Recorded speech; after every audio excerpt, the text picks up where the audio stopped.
Hello guys, my name is Mitchie and welcome to my second episode in my Crystal Palace career mode, and we come straight to good news here.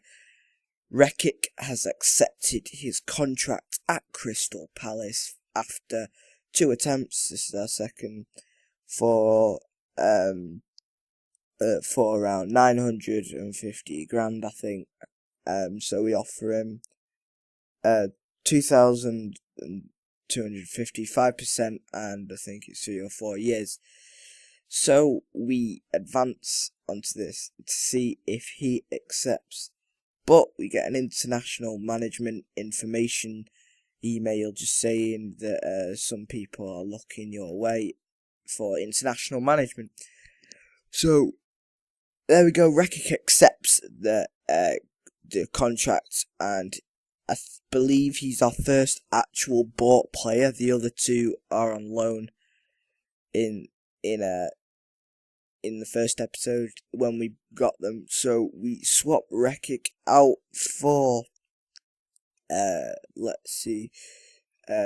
I'm just looking for Rekic here, and we swap him out for a player that you'll see in a second. But I just want to talk about the first episode. It had really good feedback on the first episode, so hopefully all these episodes turn out like this, because if it goes the way that the first episode was going, then I'm gonna have a good run on this series. So yeah, happy days. And yeah, we're doing something here. I don't know what we're doing. I didn't know what I was doing at the time. Oh yeah, we're looking at our budget allocation to just get some wages, just get some extra bit of wage here. Because 1,750 isn't enough for wages, so we want at least 4 or 5 grand or so. Because no player will accept it on 1,750 grand a week, apart from people like 54 rated. We don't really want any of those players. Sorry about that, you're tired. Anyway, but now we go look for a goalkeeper.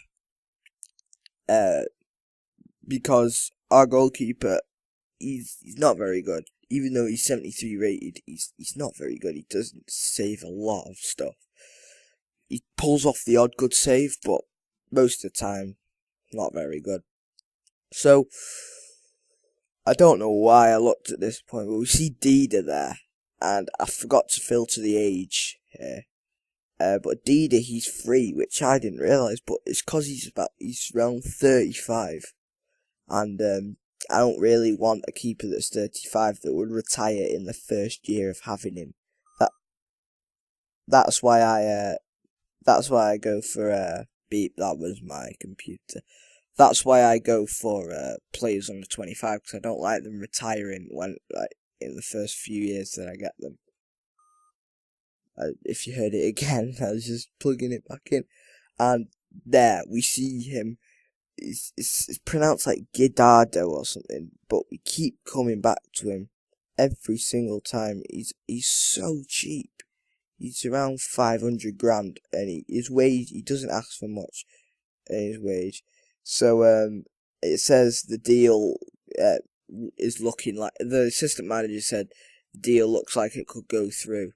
So yeah, that's what I did. I put in the same amount that he's worth, and I advanced to see if he accepts it. And you'll have to wait and see if he does accept it. As you can see there, McCarthy's position is in jeopardy. It is because I swapped him out with Rekic. And they come out and it's unacceptable, so we give them 750 grand for him. I know I could have got cheaper, but I wanted him because there was a match coming up against Montpellier, which you will see in this episode, and it's our first match. And it went pretty well, actually. Not the result I wanted, but we didn't lose. As you can see here, Gideo accepts the offer, so we give him £2,200 a week, 5% for a clean sheet bonus, and 4 years. So it'll be around 28 when he leaves, if I don't sell him until then. And as you can see here, we're nearing the match with Montpellier, but Gideo accepts, which is brilliant news. So he is going to be our starting keeper for now, and swap him out with Speroni and stick Gideo in there. So Gideo looks like a really good goalkeeper, and he's not the tallest. I believe he's I think he's 6 foot or 5 foot something, but yeah, he's not the tallest, so he can't save those big shots that well. But he manages, and I keep doing this every time I go in career mode. After a match, I keep spamming A, and people flash up like complaining about stuff or asking to play, and I keep missing it. So here we are, just making some substitutions and stuff, just swapping the bench round, cause I don't like it when it's like that. I don't know what I'm doing with Glenn Murray here. Oh yeah, I put Beastly on, and Dongu there. He looks a really good player. I'm an episode ahead on this, and Dongu is a really good player. I brought him in the last 5 minutes, as you'll see in the next episode, but he makes a difference. And we get into the kickoff, and as you can see, there is a career-ruining injury right there. I don't know what that defender was doing. He didn't even get booked. Anyway, we had our chances right there, and Williams just with the shot, and just keeper got his tips to it. And there we go. There's the Montpellier shot, not very good. And then here's the goal. I couldn't catch him down the wing. He cuts back and scores. Just a little P-roller in the bottom corner from Belhanda. But what can you do? But I decided I need to step up my game here, and you'll see this right from kickoff. I stepped up my game, passed it straight to Zaha, who blasted through the defence, took it round one, blasted through it again, crossed it in, but just couldn't get there.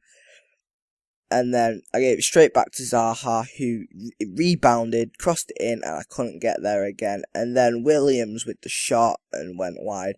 But then, here he is. Good Willie. He's just amazing.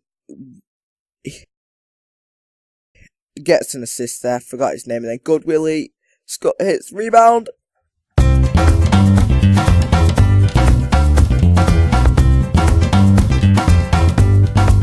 So 1-1, and it's the 93rd minute, and the game ends at 1-1. It was a good game. I enjoyed it. Lots of chances, lots of opportunities for both of us. Good really got man of the match. Didn't have to make any substitutions, I don't think. If you want to see some scores there they are. Be my guest to look at those scores. But then we get injury news. He's out for 4 weeks. Mortis is out for 4 weeks, and I can't believe that, because he's one of our best players. But yeah, I hope you enjoyed today's episode. I'll see you next time. Goodbye, lads.